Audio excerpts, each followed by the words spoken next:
Irmãos, irmãs, bom dia. Hoje é a nossa 10ª aula da classe de 9 marcas de uma igreja saudável, né? E o tema da nossa aula hoje é disciplina. É a marca número 7 aí da revista, né? Então, aula 10, marca número 7. E a gente vai falar então sobre disciplina. E pra gente começar, eu quero começar fazendo uma pergunta para você, Carol. O que é a disciplina, ou a disciplina eclesiástica, né? A disciplina bíblica que a gente fala. Muito obrigado. A disciplina é... Fazer uma pergunta para dar tempo de eu tomar o café.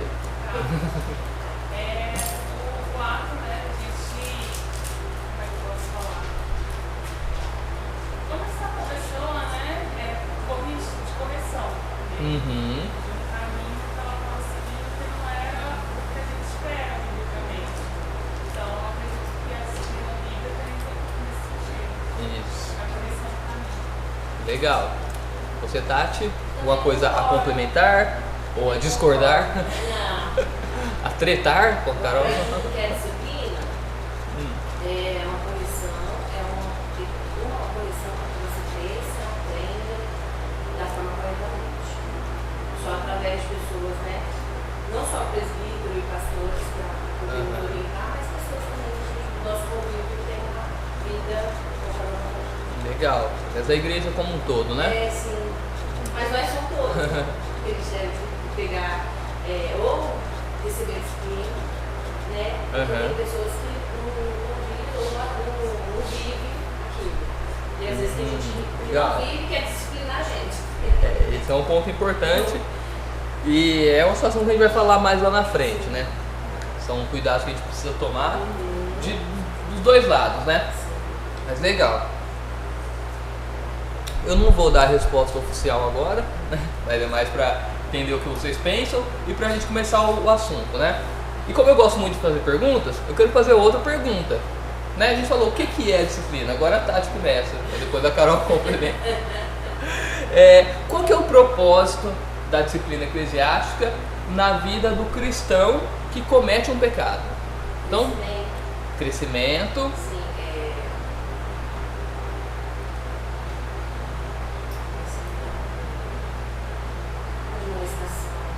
Admoestação. Sim, legal. Amor é uma palavra importante. E você, Carol? A gente disciplina, inclusive até nossos filhos. Sim. A gente quer que cresça. Exatamente. A gente está sendo mal quando a gente disciplina os nossos filhos? Não. Achei que ela tinha falado sim. Tá. E você, Carol? Por que a gente, quando a gente disciplina o nosso irmão em Cristo, o que a gente quer com aquilo para a vida dele, né?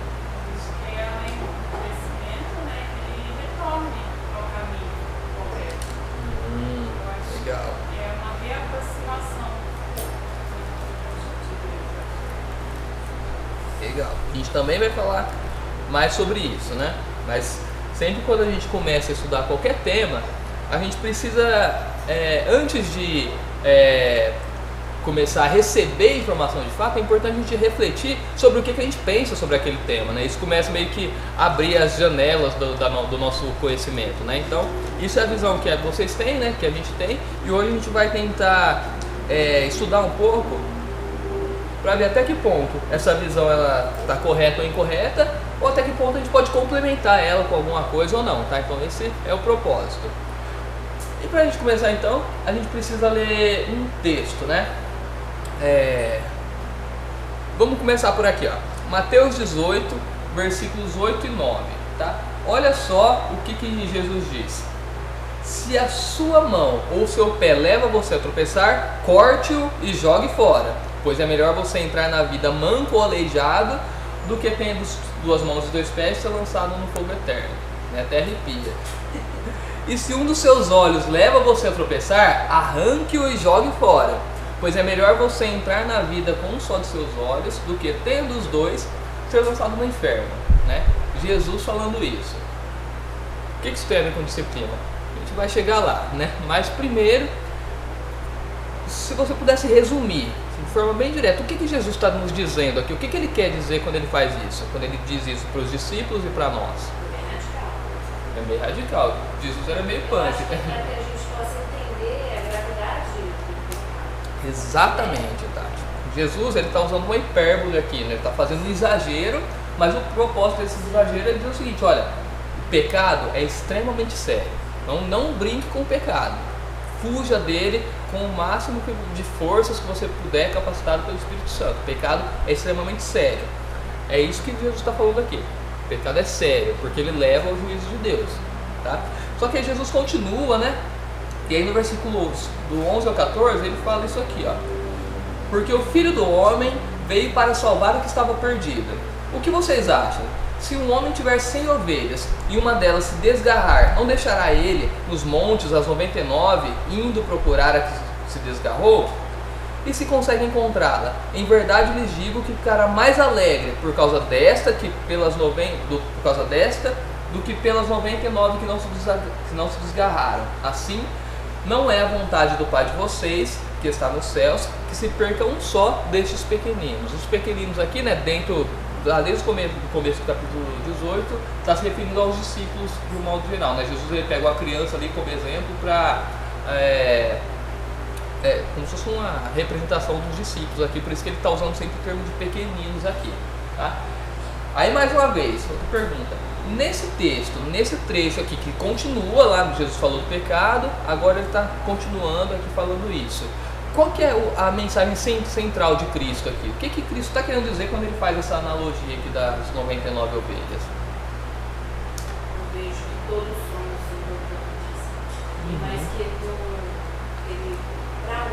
para ele é o corpo. Então, se um se perde, a alma está faltando. E ele quer que nós nos amamos e nós obedecemos. Sim. Eu vejo essa importância de cuidar todos nós, independente do nosso corpo. Exatamente. Você, Carol, o que você acha que Cristo está querendo dizer aqui? Concorda com a Tati? Discorda? Vai brigar? Não vai? Da mesma forma que lá no outro texto demonstra a maioridade, aqui ele demonstra a preciosidade. Então, exatamente. A gente precisa resgatar. Exatamente. Deus. Você deixa o resto lá dos pastores, aí vai atrás Isso, Bom. Exatamente. Cristo aqui está dizendo isso, que Deus ele quer todas as ovelhas com ele. Para ele é extremamente importante ter todas as ovelhas. Ele quer que aquela que foi desgarrada volte. Sabe? É isso que ele está querendo dizer aqui. Todos vocês são importantes, como a Tati falou, e aquele que está desgarrado, a vontade de Deus é que ele volte. Deus não quer que nenhum se perca, né? Então, se a ovelha ela se desgarrou de alguma forma, Deus ele quer fazer o que for possível, né? Tudo o que seja possível ali para trazer de volta aquela ovelha, né? Só que a gente precisa... Os dois textos são muito conhecidos, né? Só que eu quero chamar a atenção para vocês por fato de que isso aqui é um texto só, tá? A gente não tá... Deus não falou uma coisa... Jesus não falou uma coisa ali e falou outra coisa aqui. É o mesmo discurso de Jesus, tá? Então ele falou, o pecado é sério. E agora ele está dizendo, eu não quero que ninguém se perca. E aí, Rubens, entendeu? E aí, pasmem, né? A gente lembra muito do texto onde Jesus fala isso, né? Da seriedade do pecado, de se o olho pecar, arrancar e jogar fora. A gente lembra muito desse texto também, né? Um texto muito famoso das 99 ovelhas, só que a gente esquece que é o mesmo texto, é o mesmo discurso de Jesus. Então isso aqui está dentro do mesmo contexto, né? E aí, pasmem de novo, qual que é o próximo versículo? Começa ali no versículo 15, é o texto da disciplina eclesiástica, que é o texto base para todo o nosso estudo aqui de hoje, tá? Então, o pecado é sério. A vontade do Pai é que nenhuma das ovelhas se perca. Por isso, vocês devem fazer isso, tá? Não brinquem com o pecado, ele é extremamente sério. E se algum irmão pecar, vocês não podem simplesmente abandoná-lo. A vontade do Pai é que essa ovelha volte. Então, por isso, considerando que o pecado é sério, considerando que a vontade do Pai é que nenhum se perca, vocês devem então fazer isso que Cristo está falando aqui, né? E aí eu vou pedir para o Rubens ler. Lê aqui pra gente. Consegue? Lê aí? Consigo. Mateus 18, do 15 ao 20. Se o seu irmão pecar contra você, vá e repreenda-o em particular. Se ele ouvir, você ganhou o seu irmão. Mas se não ouvir, leve ainda com você uma ou duas pessoas para que, pelo depoimento de 2 ou 3 testemunhas, toda a questão seja decidida. E se ele se recusar a ouvir essas pessoas, expõe o assunto à igreja. E se ele se recusar a ouvir também a igreja, considera-o como gentil e publicano.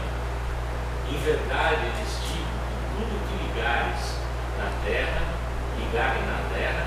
terá sido ligado nos céus. E tudo que desligarem na terra, terá sido desligado nos céus. Em verdade, também lhes digo que se 2 de vocês sobre a terra concordarem a respeito de qualquer coisa que vierem a pedir, isso lhes será concedido por meu Pai, que está nos céus. Porque onde estiverem 2 ou 3 reunidos em meu nome, ali estou no meio deles. Amém. Então, irmãos, aqui não são 3 textos separados. Não existe lá primeiro o texto de jogar o olho fora, né? Depois o texto das 99, depois o texto da disciplina. Isso é um discurso só de Jesus. Tá? Então a gente precisa enxergar tudo isso dentro do contexto. E o contexto é: Jesus diz que o pecado é extremamente sério. Depois ele diz que a vontade do Pai é que nenhum se perca. E depois ele diz: portanto, vocês devem aplicar a disciplina no meio de vocês, justamente para corrigir o pecado, que é extremamente sério, e fazer com que essa ovelha, né, que está pecando, que está se desgarrando, volte e permaneça no meio de vocês. Tá? Porque a vontade de Deus é que nenhum se perca. Tá bom? A disciplina, então, meus amores, né, meus irmãos, ela tem o propósito de que o pecador, o propósito dela não é punir. Às vezes, quando a gente pensa em disciplina, a gente acha que o propósito é punir, é causar mal para a pessoa, né, para que ela pague o preço pelo pecado que ela cometeu, mas não é isso.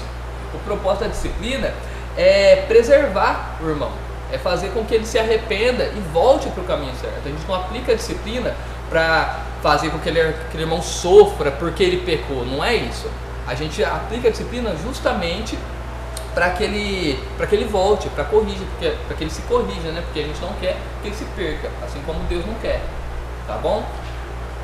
Então, portanto, a gente pode resumir a marca de hoje, né, que é o nosso estudo, aqui nessa frase, né, que é a mesma que o autor coloca ali na revista.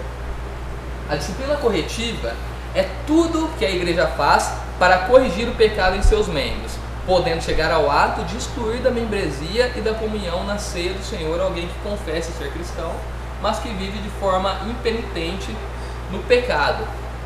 Tá bom? Então a disciplina é tudo que a igreja faz com o propósito de corrigir o pecado. Não, não é aqui não. É no de cima?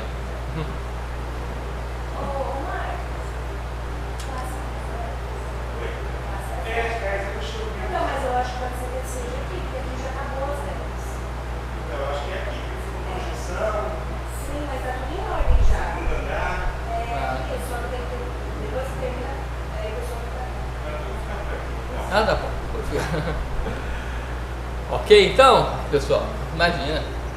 Então a disciplina é tudo que a igreja faz com o propósito de corrigir o pecado no meio dos irmãos. Tá? E aí ela tem vários passos, pode inclusive chegar no ato de excluir o irmão da membresia, né? Agora vamos começar aqui então com a introdução. Tudo que eu falei até agora foi a introdução da introdução. Eu acho que nem o que eu falei nem deve estar nada na revista, né? Mas é só pra gente... vocês estão procurando, tô vendo aí, vocês estão procurando. Tudo isso aqui veio da minha cabeça. Agora vamos começar a introdução da revista de fato, tá? A única coisa que eu acho que está na revista é o texto. E aí eu quero fazer outra pergunta que eu também já não lembro se está na revista ou não, tá? Então, sigam os tópicos, tá? Tópico introdução tem na revista, tópico 1 tem na revista, tópico 2 tem na revista. Aí agora no decorrer aí vocês dão uma embaralhada, tá? Mas aí se vocês querem complementar algo que vocês viram na revista aí que eu não falei, tá, gente? Fiquem à vontade. E a pergunta é o seguinte: você gosta de ser disciplinado? E se sim, por quê? E se não, por quê também? Vamos lá, quem gosta, levanta a mão. A Tati gosta, que benção. Quem não gosta, levanta a mão. Vamos lá, É Danilo. aquilo, Eu né? acho que depende da situação. No meu caso, eu Vamos acho lá. que quando é coisa meio escondidinha e te pega na curva, você fica meio com raivinha. Pega no contrapé, Uma né? coisa meio banal, você fala, pô, pisei na bola. Sabe aquela que você fala, reconheço, mas Aham. aquele negócio que você acha que tá certo, acha, né? Que é mais conveniente para você, mas você está errado à luz da Bíblia, eu acho que aí Aham. o negócio fica dolorido. Mas eu acho saudável, óbvio. É. Mas Exatamente. não é gostoso, né? É. Não é gostoso. Esse é o ponto central aqui, porque quando a gente fala, quando a gente responde, né, primeiro, não, eu gosto de ser disciplinado, esse gostar é porque a gente tá olhando o propósito daquilo, porque a gente entende que isso é bom para nossa vida, né? Então, por isso que no final das contas, né, a gente vê o resultado e fala, não, eu gostei, não sei nem se gostar é a palavra, né, mas eu achei aquilo importante para minha vida, mas gostoso não é, né? É uma coisa, né? Doeu, você foi exposto, mas Aham. você sabe que é pro reino de Deus. Isso, quando você entende o propósito, você vê o valor daquilo, né? Mas mesmo nesses casos, você vê o valor, mas na hora dói, né? Na hora dói, né? Não é gostoso. Se você pudesse escolher entre não pecar e, portanto, não ser disciplinado, você escolheria isso, obviamente, né? Porque dói menos, ou não dói, né? Agora, quando você peca e é disciplinado, por mais que isso faça bem pra você, dói, né? Mas a outra pergunta é, por que a gente não gosta, na opinião de vocês? Porque assim, mesmo quando a gente vê o propósito, vamos pegar o exemplo, aquele mais difícil que o Rubens falou, né? Aquela coisa lá, tipo, você queria continuar naquele pecado, né? Você não queria, mas o irmão vem e te mostra que tá errado, aí você se debate um pouco, dá chilique, no final você acaba entendendo que biblicamente está errado, só que você, sabe, não queria, você não gostou, não foi aquela disciplina que você recebeu bem, assim, né? Por que a gente não gosta? Por que isso nos incomoda tanto? Ou por que isso te incomoda tanto? Eu sou professor, então eu não preciso me expor aqui, vou só expor vocês, é mais fácil. Por que vocês... Uhum. O pecado pra gente, ele é bom, né? Então, quando você é confrontado, você vê que você sai daquele estado. Esse é um ponto. A natureza pecaminosa é a raiz de todos os nossos pecados, né? Tudo que a gente faz de ruim é por causa dessa natureza pecaminosa, né? E quando a gente é forçado pela palavra a deixar esse pecado, né, por meio da disciplina, a nossa natureza pecaminosa se debate, né? O que mais? Alguém? Eu acho que a gente não quer ser. A gente quer ser perfeito. Por mais que a gente estude, né? Nossa, tipo, eu sou uma pessoa que conhece muita coisa, como pastor, você acha que eu gosto de ser disciplinado? Ou um membro, né, ou um líder que vai estar sabendo de tudo. E aí a pessoa chega pra você e fala isso, você fala, nossa, eu preciso aprender mais. Mas é triste ver, porque você não tem mesmo lugar pra você expor esse pecado seu. Pode chamar isso de orgulho? Sim, orgulho. Então nós somos orgulhosos, né? A gente não gosta que ninguém nos mostre que a gente não é tudo aquilo que a gente acha que a gente é, né? Eu li um livro um livrinho, né? Um livretinho, né? Acho que foi ano passado. Isso, Ego Transformado, já deve ter falado aqui, não sei. Mas eu nunca lembro quem que é o autor. É um autor muito famoso, mas eu nunca lembro quem que é. E ele fala muito de como o nosso ego é doente, né? E doente no nível de que imagina ele faz muita essa analogia, né? Quando Paulo fala do ego inflado, né? É a ideia de um órgão, né? Um coração, por exemplo, que ele está doente e ele fica inchado, né? E se alguém encosta, aí dói, né? Isso é o nosso ego doente, né? Quando alguém vem e toca no nosso ego, aponta um defeito, nos mostra que a gente não é aquilo que a gente acha que a gente é, isso dói, né? E a disciplina faz justamente isso.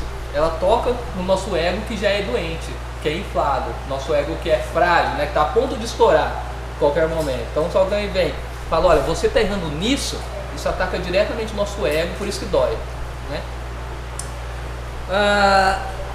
Então a gente viu que não é gostoso ser disciplinado, né? Mas eu acho que o primeiro ponto para a gente conseguir lidar com isso e entender e chegar naquilo que o Rubens falou, né? Olhar para trás depois e ver que aquilo foi bom, né? E até gostar daquilo, é a gente entender que a disciplina não é Deus torcendo o rosto para nós, não é Ele fazendo cara feia pra gente. Deus não, quando a gente sofre a disciplina, não é porque Deus ou até os irmãos estão olhando pra gente com cara feia, né? Só apontando o pecado, só querendo nos castigar por aquilo. Mas na verdade ele é um convite de Deus para que nós possamos nos achegar mais perto dele, né? E compartilharmos a sua santidade. A disciplina é Deus falando: filho, isso aqui que você está fazendo está errado. Vem, anda por esse caminho, seja mais santo. Tá? É isso, é um ato de amor de Deus que é demonstrado a nós através dos irmãos, através da igreja. Tá bom? Como Hebreus 12:10 nos diz: Deus, porém, nos disciplina para o nosso próprio bem, a fim de sermos participantes da sua santidade.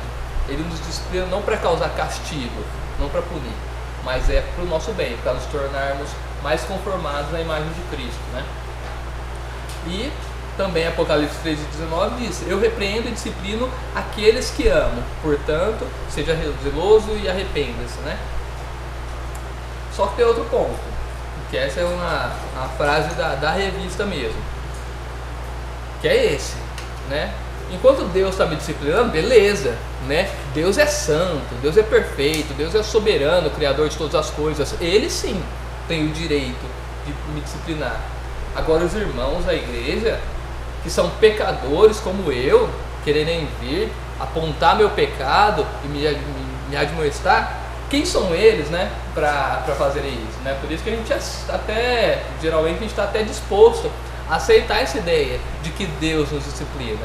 Só que a gente tem muito mais dificuldade em aceitar a ideia de que Deus faz isso através da igreja, de que Deus usa irmãos que são pecadores, são imperfeitos assim como nós, para nos mostrar nossas imperfeições e nosso pecado, né? E isso a gente tem um pouco mais de dificuldade justamente por causa do nosso ego inflado, né? Do nosso orgulho, né? Deus está acima de mim, então ele pode. Agora os irmãos são no mesmo nível que eu, eles não podem, né? Mas na verdade o plano de Deus é nos disciplinar justamente através da igreja, né? E olha, e esse texto de Hebreu 10 aqui, ele é extremamente importante, né? Porque ele nos mostra a importância mesmo. Ele é importante porque ele nos mostra a importância da disciplina, né? Olha o que ele fala ali no início, né? Versículos 19 e 22. Portanto, meus irmãos, tendo ousadia para entrar no santuário pelo sangue de Jesus, pelo novo e vivo caminho que ele nos abriu por meio do véu, isto é, pela sua carne, e tendo um grande sacerdote sobre a casa de Deus, aproximemo-nos com um coração sincero, em plena certeza de fé, tendo o coração purificado de má consciência e o corpo lavado com água pura. Ele estava nos fazendo um convite, né? Aproxime-se de Deus, né? Cristo morreu por você, então ele abriu esse caminho, né? O novo e vivo caminho aqui é justamente o que Jesus fez por nós. Ele nos deu o privilégio de podermos nos achegar a Deus, né? Então por isso que ele faz esse convite: aproximemo-nos de Deus. Ele nos chama para estarmos mais junto de Deus, né? E lá no final, lá nos versículos 26 e 27 do capítulo 10, ele fala o seguinte: a gente percebe uma mudança drástica no tom ali, né? É uma coisa boa, né? Aproxime-se de Deus. Hoje você pode fazer isso. Só que lá no final ele diz: porque se continuarmos a pecar de propósito, depois de termos recebido o conhecimento da verdade, já não resta sacrifício pelos pecados, já não existe mais sacrifício por aqueles pecados se você continua pecando de propósito, né? Pelo contrário, resta apenas uma terrível expectativa de juízo e fogo vingador, prestes a consumir os adversários. Versículo 31, horrível coisa é cair nas mãos de Deus vivo. Então, de um lado, a gente tem: aproxime-se de Deus. Você pode, Cristo morreu por você para dar para você o privilégio de poder chegar mais perto de Deus. Mas no final ele fala: se você continuar pecando de propósito, só resta fogo, só resta juízo de Deus. É algo terrível, né? Só que o que separa esses dois destinos aqui? O que separa o privilégio de nos aproximarmos de Deus da condenação eterna que vai ser aplicada a todos aqueles que pecam, né? Que continuam pecando de propósito? Deixa eu desligar aqui, porque senão compromete a gravação. O que separa isso é justamente o que está ali nos versículos 24 e 25. Cuidemos também, que está no meio, né, desses dois textos, cuidemos também de nos animar uns aos outros no amor e na prática das boas obras. Não deixemos de nos congregar, como é costume de alguns. Pelo contrário, façamos admoestações, ainda mais agora que vocês veem que o dia se aproxima. Tá? Então a gente tem um convite. Mas tem esse versículo todo já evangelizar uma pessoa que já diz ser cristã. Não, exatamente, tudo isso Não aqui. precisa fazer todo, Cristo morreu. Não, já vai por esse último. Quando o cara é cristão, a gente parte do pressuposto que ele entende que Cristo morreu por ele já, né? Agora, se tem algo que tem que ser corrigido na vida dele, a gente não tem que necessariamente falar sobre o plano de salvação. A gente tem que mostrar para ele que ele está errado, né? E esse texto, e esse texto nos mostra isso, e nos mostra, né, mais uma vez, o quão é sério o pecado, né? Então, o autor aqui ele diz: hoje vocês podem se aproximar de Deus, né? Isso é importante, né? Hoje vocês têm esse privilégio, mas admoestem-se uns aos outros, animem-se, né, uns aos outros, não deixem de se congregar, né? Façam admoestações, estejam ali juntos, se ajudando a manter a santidade, né? Porque quando a gente continua pecando de propósito, isso nos mostra que a gente é condenado diante de Deus, né? Que a gente vai ser alvo de juízo, né? Então eu tenho a glória de um lado, tenho a perdição do outro. No meio disso eu tenho a igreja agindo na vida uns dos outros aqui para nos preservarmos em santidade, tá bom? Isso que é a importância da disciplina. A disciplina é o que muitas vezes separa, né, a glória da perdição. É por meio da disciplina, né? A gente fala muito, né, em meios de graça, né, meios pelos quais Deus concede bênçãos ao seu povo, né? E a própria disciplina, ela pode ser caracterizada aqui como um tipo de meio de graça, né? Não é o padrão, né? A gente diz geralmente meios de graça são oração, os sacramentos, né? Mas a própria disciplina pode ser caracterizada também como isso, como uma forma pela qual Deus dá bênçãos ao seu povo, né? E a disciplina então é o meio pelo qual Deus preserva a santidade individual dos membros e também a santidade do corpo como um todo, da igreja local, né? E aí eu quero fazer outra pergunta para vocês. Ali a gente viu a exortação para que a gente não deixe de se congregar, né? E a gente vê pessoas deixando de se congregarem e pessoas que professam fé em Cristo, né? Que se dizem cristãs verdadeiras, né? E na opinião de vocês, o que leva essas pessoas que se dizem cristãs, né? E quando a pessoa se diz cristã, teoricamente, ela diz que ela crê em Jesus Cristo como o único e suficiente Salvador da vida dela, que ela crê no Deus Pai, que é santo, soberano, e que ela crê também na Bíblia, né? Isso é o que uma pessoa que se diz cristã, teoricamente, crê. Mas o que leva essas pessoas a deixarem de se congregar, a deixarem de fazer parte de uma igreja local, na opinião de vocês?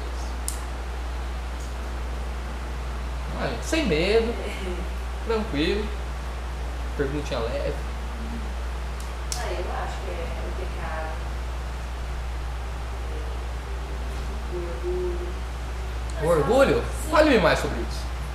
O orgulho porque às vezes aconteceu um imprevisto na igreja. E ela não quer ou ser disciplinado ou disciplinar, por exemplo. Aconteceu isso, eu não vou falar, eu vou mentir o que ela fez, mas eu não congrego mais. Dá uma maneira do vovó, meu brinquedo e vai embora. Entendi. Eu não aceito fazer parte de uma igreja onde tem uma pessoa que faz aquilo, que fez aquilo, né? Mas eu não estou disposto a confrontar, né? Exercer disciplina. Não quer confrontar, Sim.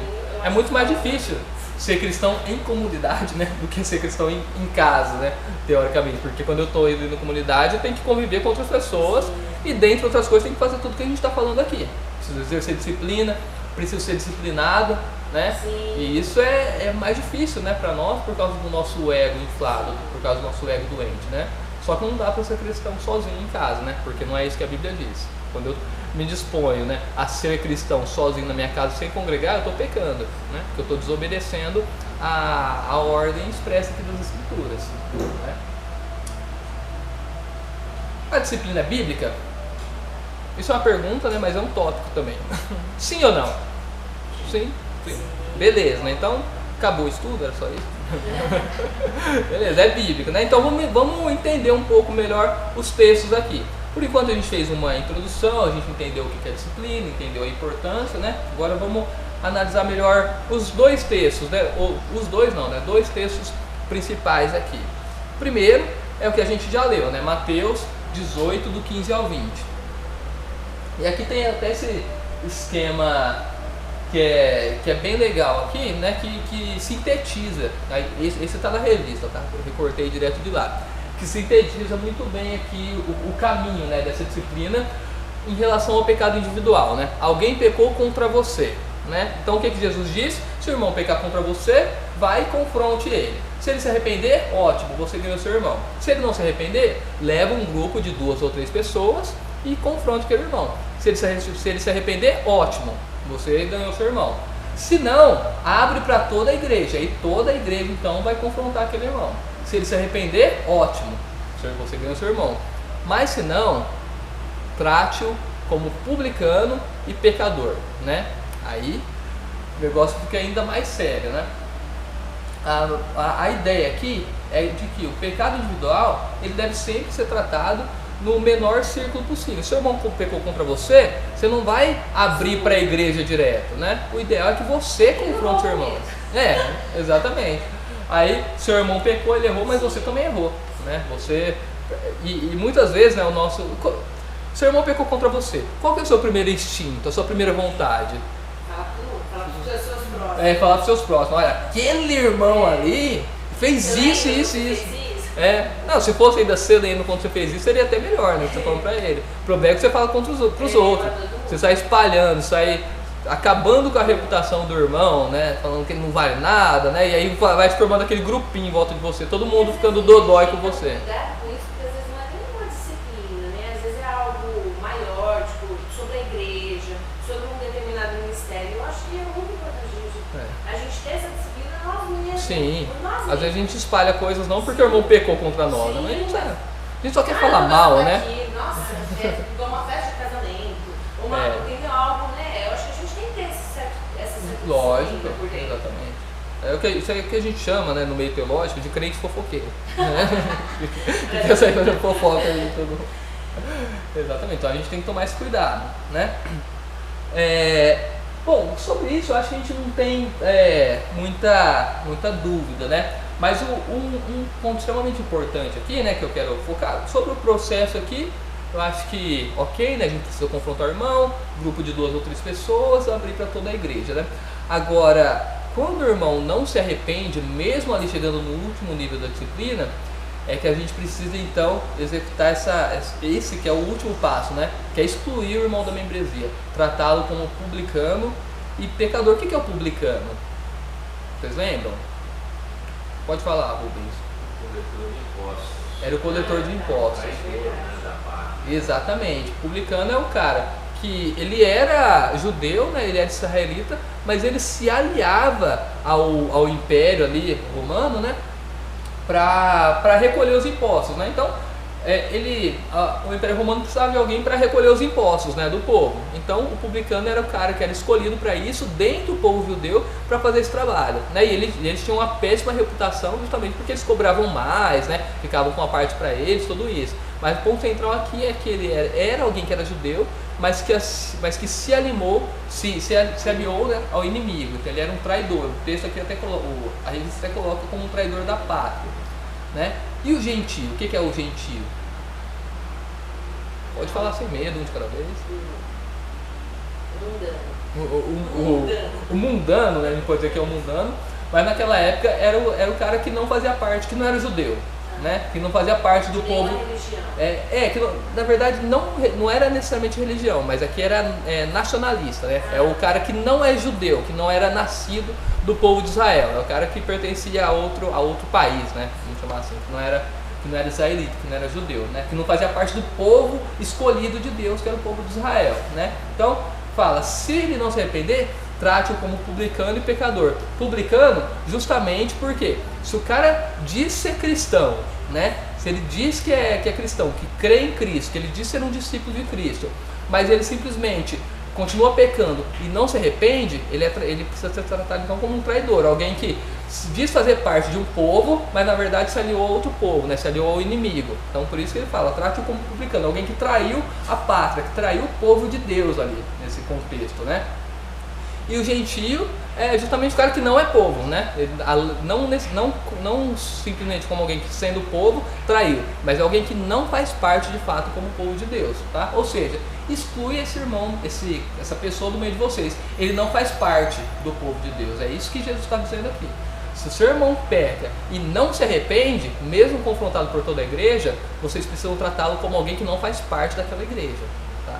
Como alguém que não faz parte do povo de Deus, justamente porque se a pessoa diz ser cristã, mas ela não se arrepende, ela não está se comportando como um cristão de fato. Ela está demonstrando que ela não faz parte do povo de Deus. Ela está demonstrando que ela não é salva.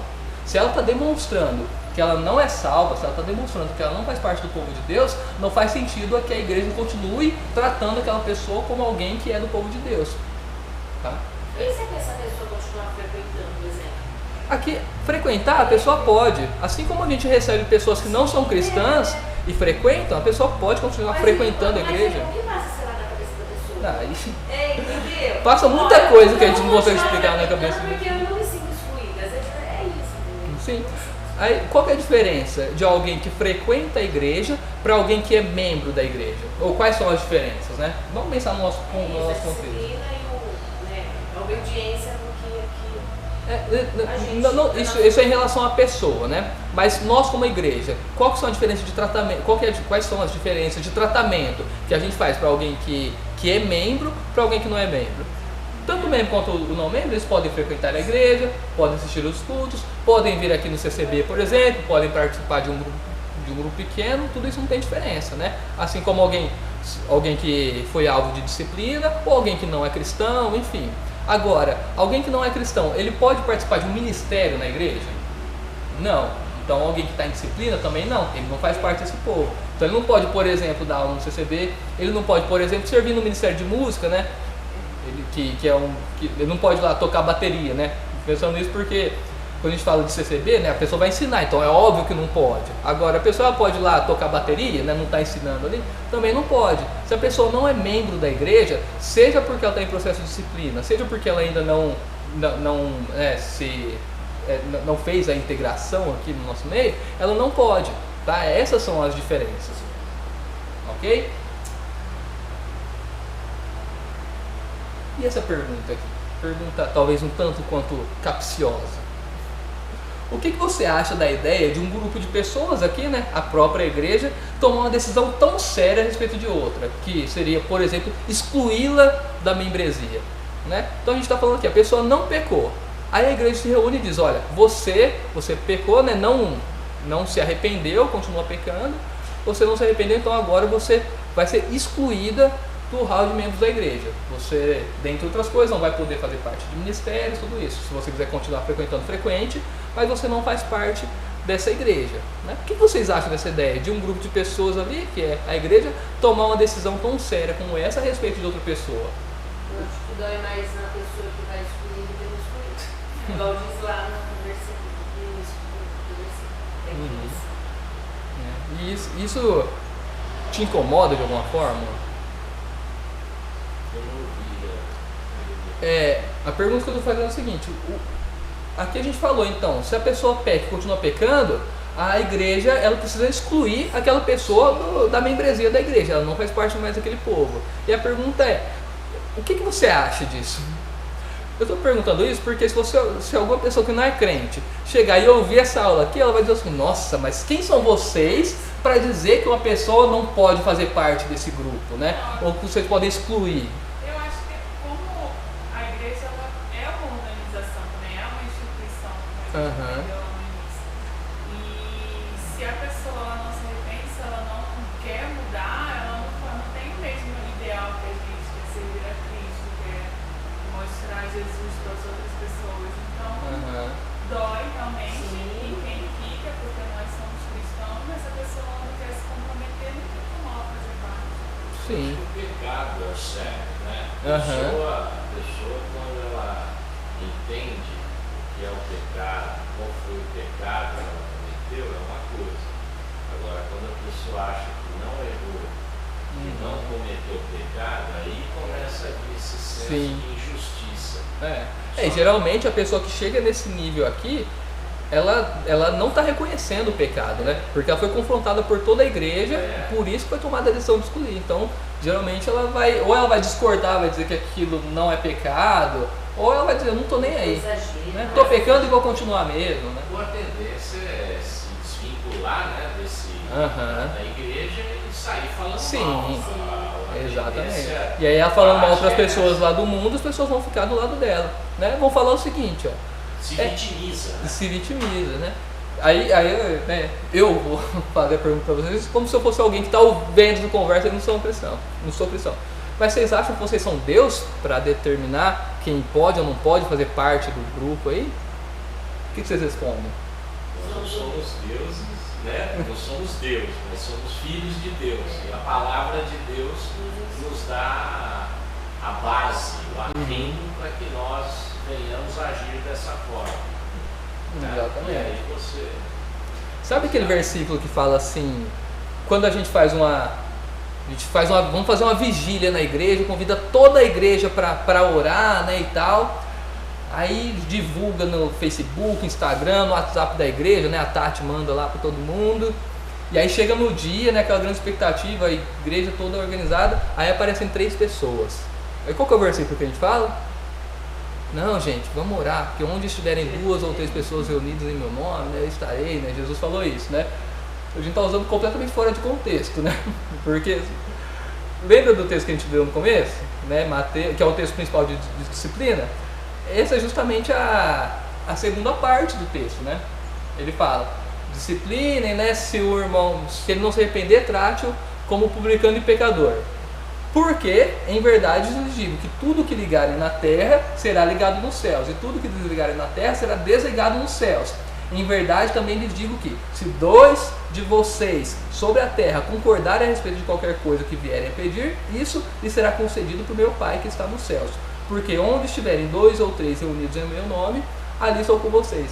Jesus não está falando de que, quando vocês estiverem reunidos para orar, se aparecer só 2 ou 3 pessoas, fiquem tranquilos, né? Porque 2 ou 3 ali eu estou. Na verdade, ele está falando sobre a autoridade. Se a igreja chegar no ponto de excluir um membro, excluam.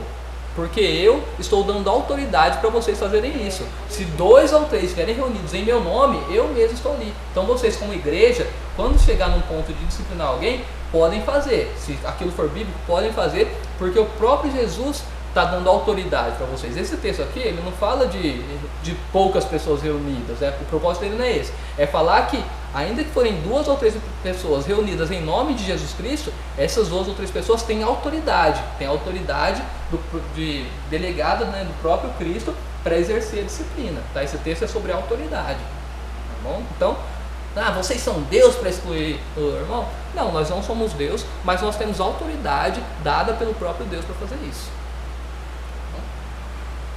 Aí, essa é boa. E aí? Não julgueis. Quem é você para julgar? Vocês estão querendo falar que eu estou pecando aqui? Não, mas não julgueis. Jesus disse não julgueis. Como que fica esse não julgueis? Vamos ler 2 textos. Lê pra gente, Carol. Mateus 7, do 1 ao 5. Né? Vamos ler primeiro esse. Aí o Rubens pode abrir lá em João 7, 24, mas não lê ainda. Mateus 7, do 1 ao 5. O que é o não julgueis? Né? Isso é legal quando a gente vê nas redes sociais, né? O irmão lá foi pego em pecado, né? Aí vem todo mundo, não julgueis, não julgueis. Quem é você para julgar? Jesus disse para não julgar e tal. Aí a Carol vai nos dizer ali que Jesus disse para não julgar. Vai lá, Carol. Não julguem, para que vocês não sejam julgados, pois da mesma forma que julgarem, vocês serão julgados, e a medida que usarem também será usada para medir vocês. Por que você repara no cisco que está no olho do seu irmão e não se dá conta da viga que está em seu próprio olho? Como você pode dizer ao seu irmão, deixe-me tirar o cisco do seu olho quando há uma viga no seu? Hipócrita, tire primeiro a viga do seu olho e então você verá claramente para tirar o cisco do olho do seu irmão. Então, resumindo, tudo que eu falei sobre disciplina aqui está errado, né? Porque Jesus falou que não pode julgar. Né, Carol? Você que leu o texto. Você peca também? Você peca também. Se você for perfeito, aí você, beleza, você julga. Agora, se não, E aí, Carol, o que você acha do texto que você leu? Explica aí pra gente, que é um texto tranquilo, né? Eu acho que o não julgueis ele está mais voltado para o nosso próprio pecado, né? Porque quando a disciplina, você está tentando corrigir o seu irmão para reaproximar ele de Deus. O julgueis, você está meio que numa casa fofoca, né? Então você está. Eu acho que a pessoa está pecando nesse caso aqui. Ela não está vendo o bem do outro, ela está só acusando. Entendi. Vamos ler agora o do Rubens. Olha lá, Rubens. João 7,24. Não julgueis segundo a aparência, mas julgai segundo a reta justiça. Isso. Vamos pegar a primeira parte final ali. Julgai segundo a reta justiça, né? Jesus, Mateus 7,5 diz, não julgueis. Jesus, João 7,24 diz, julgai segundo a reta justiça. Tem contradição nos textos? Não. Parece que mas não tem. A Bíblia não se contradiz, tá? Esse é o primeiro ponto, né? Às vezes, quando a gente pega um texto difícil, né, o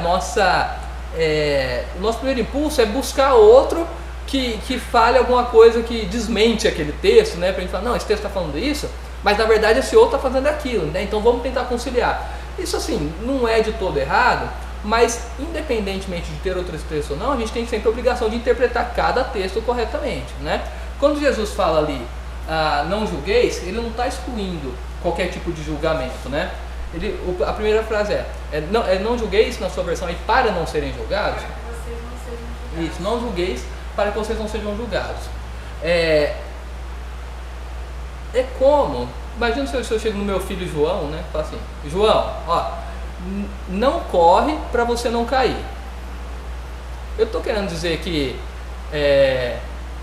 ele não pode correr em hipótese nenhuma?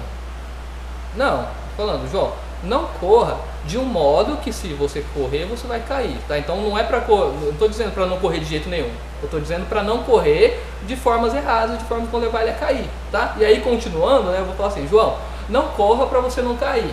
Se você tiver com o cadarço desamarrado, amarra primeiro o cadarço antes de correr, tá? Então o que eu estou falando aqui, João? Quando você for correr, corre de uma forma que você não caia. Por exemplo, se você tiver com o cadarço amarrado, isso vai te levar a cair. Então amarra primeiro o cadarço para que você não caia, tá? Jesus está fazendo a mesma coisa ali. Não julgue de uma forma que vai te levar a ser julgado também.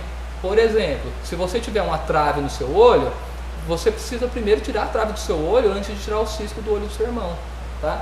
Jesus está condenando aqui as formas erradas de se julgar, né? Mais especificamente aqui, aquele julgamento que você faz quando você mesmo está em pecado, tá? Quando você mesmo tem um pecado não tratado, tá? A ideia aqui não é de que eu só posso julgar o outro se eu não tiver pecado nenhum na minha vida, ou se eu for perfeito. A ideia não é essa, a ideia é eu só posso apontar o pecado do meu irmão para tratar aquele pecado se eu não tiver pecado não tratado na minha vida, tá?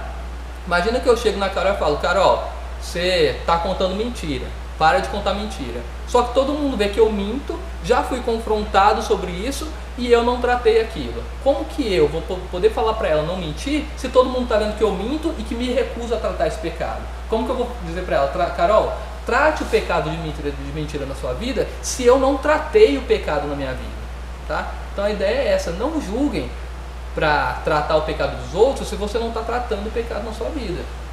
Que é uma tendência também, né, do ser humano. Né? Não, essa é a nossa tendência natural. Mentiroso, aí você fala, você também. Essa é a primeira defesa. E o que é ser, Então, às vezes, nesses embates surgem questões onde Deus pode trabalhar. Sim, trabalhar na vida dos dois, inclusive. A justiça de Deus, né? Ele fala, então vamos, se eu sou mentiroso, eu sou um mal pagador, exatamente. Vamos chamar um irmão aí. Vamos tratar nós dois. Vamos nós dois? Sim, vamos nós dois sermos tratados, né? Chamando outros irmãos e tudo mais. A questão aqui não é o pecado em si, mas é o pecado não tratado. Aquele pecado que você já foi alertado, né? Você sabe que aquele é pecado e você se recusou a tratar. Se você está nessa situação, você não tem jeito de julgar o pecado do outro, né? O direito não, né? Você não pode, né, se colocar nessa situação, senão você vai ser julgado também. É isso que Jesus está falando. Não julgue de uma forma que vai te levar a ser julgado também, tá? E aí quando a gente lê então Mateus 7:20, João 7:24 aqui, Jesus está falando, julguem segundo a reta justiça e não as aparências. Ali Jesus está mostrando um outro exemplo de julgamento errado. Você está julgando a aparência, você está julgando segundo aquilo que você acha e não julgando segundo a reta justiça. Então eu devo julgar as atitudes dos outros, as atitudes dos meus irmãos? Eu devo, mas devo julgar segundo a reta justiça e devo confrontá-lo para tratar a partir do momento que eu não tenho pecado não tratado na minha vida. Eu já, assim, é gozado, né? Porque a gente vê aquela questão do conteúdo e forma, né? Congregar, né? Então, quer dizer, às vezes a gente é julgado pela forma. Por que você não levanta o braço no louvor? Por que você fica quietinho? Por que você não levanta a sua voz? Essa forma. Está julgando a aparência. Aquele irmão não levanta o braço é porque ele não é crente. É porque é frio, porque não está em paz com Deus. Por que você não sei? Por que você vem chinelo? O pastor Domingos, uma vez ensinando sobre. Sim. É o menos santo que você. Exatamente. O pastor Domingos me ensinou uma coisa muito interessante sobre o julgamento. Que ele fala o seguinte: 3 formas erradas de julgar. É não julgar as aparências, né, que é o que a gente está falando. Não julgar a intenção do coração. Aquele irmão fez isso porque ele estava pensando nisso. A gente não tem como saber a intenção do coração. Então você não pode julgar. E julgar como juiz e legislador. Ou seja, julgar segundo aquilo que eu acho que é certo e não segundo a reta justiça que Deus expõe. Essas são as 3 formas erradas de julgar. Fora isso, nós devemos julgar sim. Aí vamos pensar agora no outro texto sobre disciplina, que é de 1 Coríntios 5. Esse aqui talvez seja até mais difícil, né? É o caso lá daquele irmão que Paulo diz na igreja de Corinto que estava cometendo pecado sexual com a esposa do seu próprio pai. E os coríntios não estavam fazendo nada a respeito disso. E aí Paulo diz: vocês andam cheios de orgulho, quando deveriam ter lamentado e tirado do meio de vocês quem fez essas coisas. Aquela pessoa estava em pecado, todo mundo sabia, até os que eram de fora estavam escandalizados com aquilo, né? E ninguém fazia nada, pelo contrário, Paulo diz que eles estavam orgulhosos disso. E aí ele continua: não é bom esse orgulho que vocês têm. Por acaso vocês não sabem que um pouco de fermento leveda toda a massa, né? O fermento aqui simboliza o pecado, né? E aí Paulo ele vai fundamentar o que ele quer dizer no próprio evangelho, porque ele fala: joguem fora o velho fermento, que é o que simboliza o pecado, para que vocês sejam nova massa, como de fato já são, sem fermento. Pois também Cristo, nosso Cordeiro Pascal, foi sacrificado, aqui remetendo à Páscoa do Antigo Testamento, né, onde um cordeiro era sacrificado. Por isso, celebremos a festa não com velho fermento. Vocês lembram que durante a Páscoa lá no Antigo Testamento não podia haver fermento na casa lá dos judeus, né? Durante o período da Páscoa, né? E nem depois durante o período da festa dos pães ázimos, né? Dos pães sem fermento, né? E é disso que Paulo está falando aqui. Nem com o fermento mal da vaidade, mas com o pão sem fermento, o pão da sinceridade da verdade. O que ele está falando aqui?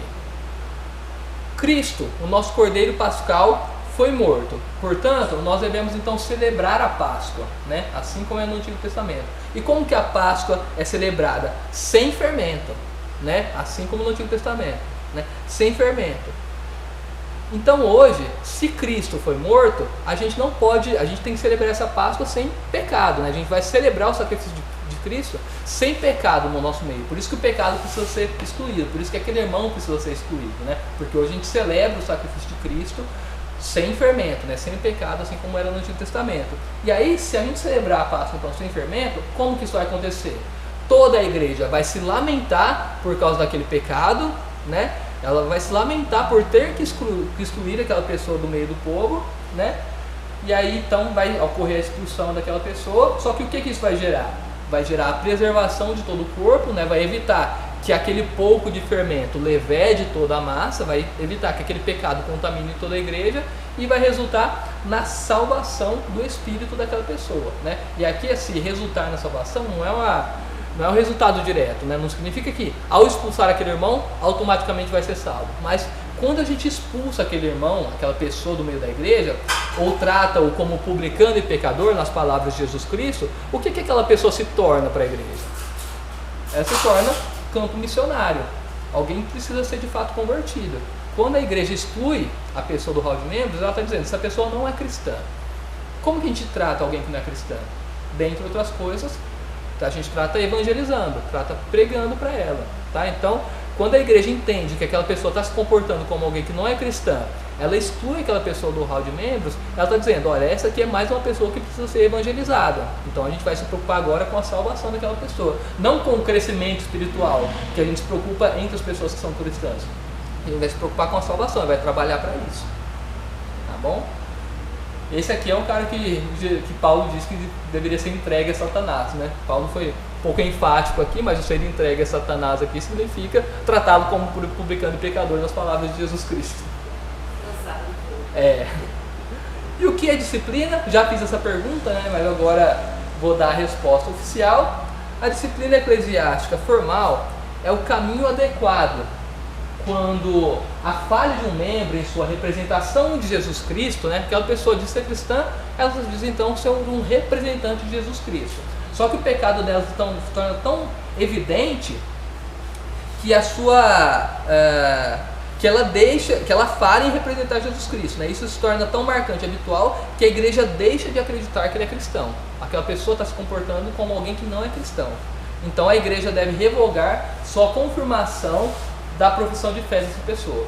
Quando eu digo que sou cristão, eu estou dizendo, eu acredito em Cristo e entendo que isso é verdade. A igreja confirma aquela profissão. A igreja olha e fala, não, de fato, você se diz ser cristão, nós como corpo confirmamos isso. Agora, quando a pessoa diz ser cristão, mas ela não se comporta como cristão, não se arrependendo do pecado, a igreja vai revogar essa confirmação. Olha, a gente tinha entendido que você é cristão mesmo, mas da forma como você está se comportando, você está demonstrando que não é. Então nós como igreja não reconhecemos mais você como cristão, tá? É isso que é o último nível da disciplina. Agora, quando a gente aplica a disciplina, então, né? A disciplina, né? Ela é isso, mas além disso, o que ela mostra, né? 4 coisas que eu coloquei aqui.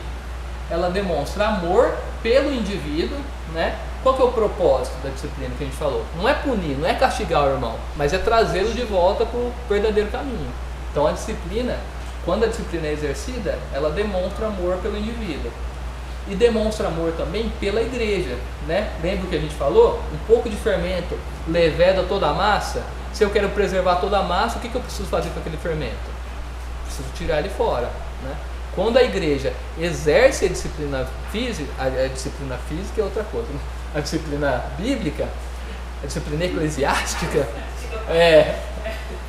ela está demonstrando amor pelo indivíduo, está trazendo ele para o verdadeiro caminho, mas está demonstrando amor também pela igreja, porque ela vai preservar a igreja em relação àquele pecado, vai evitar que aquele pecado contamine toda a igreja. E demonstra amor pelas pessoas, né? Vós sois o sal da terra e a luz do mundo, né? Como que a igreja exerce o papel de luz do mundo, né? Quando ela se mantém iluminada, né? Quando ela se mantém pura, quando ela se mantém limpa, demonstrando para o mundo qual que é o verdadeiro caminho, né? Agora, quando a igreja não aplica a disciplina no meio dela, ela começa a falhar, né, nesse papel de luz do mundo. As pessoas vão olhar para a igreja e não vão ver a igreja como algo iluminado, que mostra o verdadeiro caminho. Vão ver a igreja como mais uma instituição corrompida, porque naquele meio tem impureza, tem pecado, tá? Então quando a gente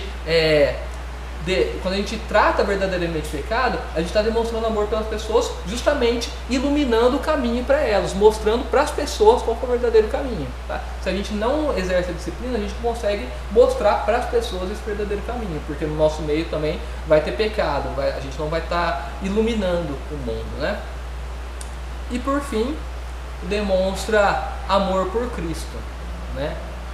Quando alguém que se diz representante de Cristo comete pecado de forma reiterada e não se arrepende, ela tá falhando nessa representação de Cristo. É como se ela estivesse blasfemando o nome de Jesus Cristo. Eu represento essa pessoa. Se eu faço isso, demonstro isso para as outras pessoas, as outras pessoas vão entender que aquele que eu represento também é assim, também faz isso, tá? Então, a partir do momento que o pecado ele não é tratado e aquela pessoa continua sendo tratada como um representante de Cristo, cometendo aquele tipo de pecado, o próprio nome de Cristo está sendo blasfemado por causa daquilo, tá? Então, quando a gente aplica a disciplina, a gente está amando o próprio nome de Jesus Cristo também. Tá bom? Agora, beleza. A gente falou sobre disciplina, a gente falou sobre o que é, de fato, mas quais são as implicações disso para a vida da igreja, que é isso que importa para a gente, né? Tudo bem. Só saber o que é disciplina, só conhecer, só saber como fazer, não é suficiente. A gente precisa entender o que a gente faz à luz disso tudo, né? Tanto individualmente e como igreja também, né? E a primeira implicação é isso aqui, ó. Esteja aberto à exortação e à admoestação, né? Ah, beleza, eu entendi o que é disciplina, né? Entendi que ela tem que ser feita assim, tem que ser feita assado. A gente sai daqui amanhã, a Tati peca, a Carol vai confrontar ela, e aí a Tati esquece tudo que tratando. Não quero, quem é você? Não julguei e tal. Sair daqui com mulher mais crítica, né? Porque por amor, se é por amor, vamos começar. Exatamente.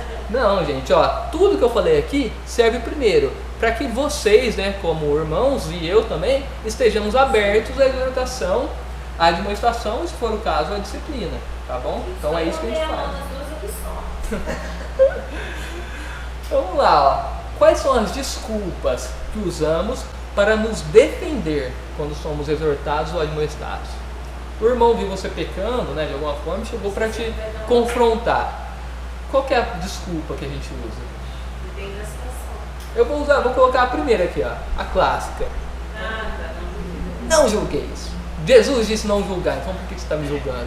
A gente já vai se defendendo, né? Beleza, o que mais? O que mais que a gente costuma falar? Vou esperar vocês falarem, depois isso aqui só foi eu que coloquei, tá, gente?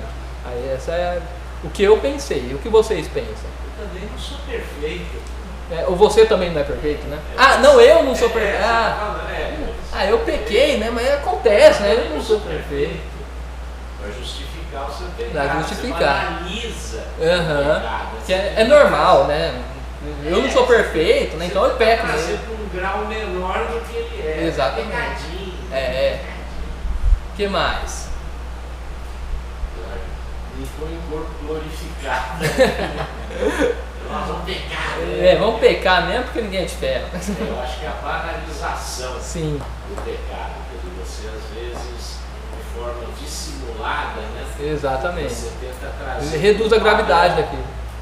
Você esquece o padrão bíblico, entra num padrão de mundo e acha que aquilo é normal. Entendeu? Eu acho que essa influência do sistema do mundo é muito presente, eu acho que no dia a dia nosso. A outra que eu coloquei é o que eu acho que é mais comum, né? O irmão chega em você para confrontar e fala, ó, Tati, você pecou, isso aqui que você fez tá errado, a Bíblia diz isso e tal. Ele fala, o irmão foi muito duro com as palavras.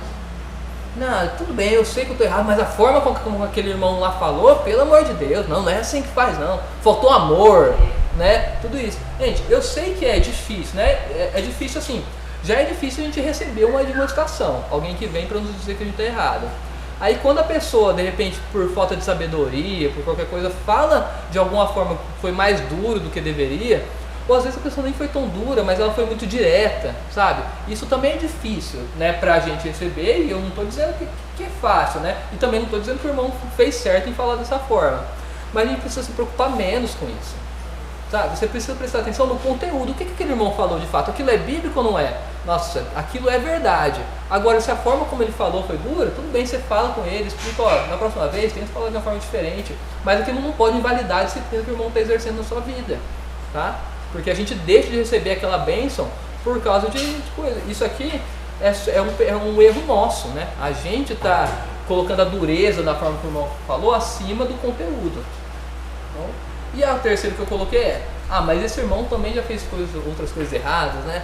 Aquele irmão aquele irmão veio falar que eu tô mentindo, mas teve um dia lá que eu vi que ele sonegou imposto, né, e tal. Mas é aquilo que eu falei, né? Tudo bem, o seu irmão fez uma coisa errada, mas aquilo é um pecado que não foi tratado na vida dele. Talvez ele fez, alguém confrontou ele, foi tratado, ou talvez ele mesmo entendeu que ele se arrependeu e foi tratado, ou talvez se não se arrependeu e não foi tratado, é uma boa oportunidade para você receber aquilo que ele está te falando, mas também para mostrar para ele o erro também. A questão aqui não é o pecado, mas é o pecado não tratado, né? E Por fim, esteja disposto a buscar seu irmão, né? O que Jesus fala? Se alguém pecar contra você, espere ele vir até você para você conversar. Não, se alguém pecar contra você, procure seu irmão e resolva com ele, né? Último texto aqui. Irmãos, se alguém for surpreendido em alguma falta, vocês são espirituais e está nessa pessoa com espírito de brandura, e que cada um tenha cuidado para que não seja tentado. Se alguém for surpreendido em alguma falta, chega nele e xinga ele. Não, espírito de brandura, lembra que eu falei? Já é difícil receber a admoestação. Quando a gente recebe de forma muito dura, fica mais difícil. Então, se você vai exortar alguém, procure ter ali o espírito de brandura, tá? Não é porque aquele irmão pecou que ele não é mais seu irmão. Você vai confrontá-lo com o espírito de brandura, visando a restauração. Depende, né? Tem pessoas que mesmo com brandura... Não, sim, a gente vai exercendo os próximos passos, né? Não entender o que está acontecendo. Sim. Mas mesmo assim, você pode fazer isso com brandura. Sim. Você vai ser direto, falar, a Bíblia diz isso, você está errado nisso, então você precisa se corrigir, né? Mas mesmo nesse momento com brandura. Então, meus irmãos, à luz de tudo que eu falei, reconheça que a disciplina é uma ordenança bíblica e demonstra amor para com o indivíduo, preserva a saúde da igreja e evita que o nome de Deus seja blasfemado. Portanto, seja grato, né? Essa é a parte difícil, mas é verdade. Seja grato a Deus pela disciplina quando for necessário em sua vida ou na vida de outros dentro da igreja. A disciplina é uma bênção de Deus para a igreja, tá? Então vamos tratá-la como tal. Amém? Senhor Deus e Pai, muito obrigado, Deus, por tudo que o Senhor nos falou, por tudo que o Senhor nos ensinou hoje. Eu peço que o Senhor trate os nossos corações e de todos os outros membros da igreja, nos ensinando, Pai, o que é verdadeira disciplina, nos tornando abertos, Pai, a receber a disciplina e nos tornando dispostos, Pai, a exercer a disciplina em nosso meio, reconhecendo que ela é demonstração de amor das mais variadas formas e que é uma ordenança Tua para a Tua igreja, Deus. Isso é o que eu te peço e desde já te agradeço. Em nome de Jesus, amém. Amém, irmãos. Até a próxima aula.